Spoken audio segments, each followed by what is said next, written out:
Hello friends, welcome back to the my new video guys and my YouTube channel. Today friends we are going to talk about guys sound and vibration setting Redmi phone. In this video friends we will talk about guys how can we disable do not disturb mode setting, and friends one more thing guys, you can see on your guys phone with this status bar screen guys, you can see this moon icon and you want to disable this icon. So then how can you disable means guys, how can you remove this icon on your screen? Today I will show you in this video guys. Don't worry guys, I will tell you then guys, you can remove this moon icon on your screen, and friends you can disable your do not disturb mode setting. First of all guys, we will on our phone setting and guys scroll it.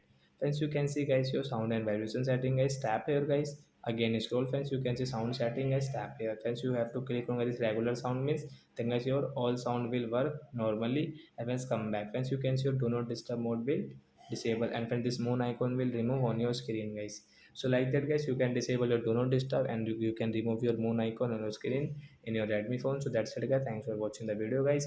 We will meet our next video guys with new topic. Before going guys, please go and like the video, subscribe the channel. Bye bye friends.